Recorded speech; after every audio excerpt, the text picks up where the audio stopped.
मुगल इतिहास में अगर किसी बादशाह पर सबसे ज्यादा विवाद हुए हैं तो वो हैं औरंगजेब आलमगीर। कुछ उन्हें जालिम कहते हैं तो कुछ ईमानदार और सख्त शासक। लेकिन सच क्या है, आइए जानते हैं उनकी असली कहानी।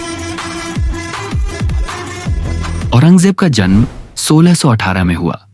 वो शाहजहां के बेटे थे, लेकिन गद्दी पाना आसान नहीं था। उनके भाई दारा शिकोह, शुजा और मुराद भी ताज के दावेदार थे। कठिन जंग और संघर्ष के बाद 1658 में औरंगजेब ने दिल्ली का तख्त संभाला। औरंगजेब ने लगभग 50 साल तक राज किया, जो किसी भी मुगल बादशाह का सबसे लंबा शासन था। उनके समय में मुगल सल्तनत सबसे विशाल हुई, उत्तर में कश्मीर से लेकर दक्षिण में दक्कन तक। औरंगजेब बेहद सख्त इंसान थे। वो शाही खजाने से तनख्वाह नहीं लेते थे, बल्कि कुरान लिखकर और टोपी सीकर अपनी रोजी कमाते थे। इतना ही नहीं, उन्होंने अपने बच्चों को भी सादगी से जीने की सीख दी। उन्होंने शरीयत कानून लागू किए।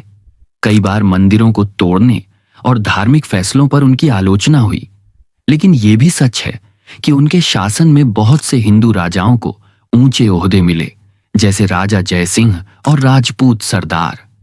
इतना बड़ा बादशाह होते हुए भी औरंगजेब ने कभी ऐशो आराम की जिंदगी नहीं चुनी।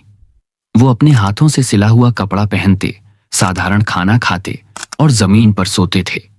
उनका सबसे बड़ा संघर्ष दक्षिण भारत में था, मराठों और शिवाजी महाराज के साथ।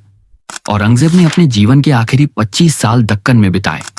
लगातार जंगों ने उनके दिल और दिमाग दोनों को थका। 1707 में औरंगजेब की मौत अहमदनगर, महाराष्ट्र में हुई। उनकी आखिरी इच्छा थी, मुझे सादगी से दफनाया जाए। आज भी उनका मकबरा महाराष्ट्र के खुल्दाबाद में है, जहां वो बिना किसी शाही शानो शौकत के दफनाए गए हैं। औरंगजेब की जिंदगी हमें यह सिखाती है कि ताकत और दौलत से बड़ा है ईमानदारी और अनुशासन।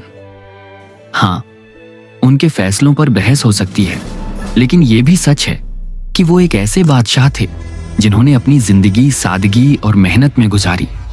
तो जब अगली बार आप औरंगजेब का नाम सुने तो अफवाहों से नहीं, सच्चाई से सोचिए।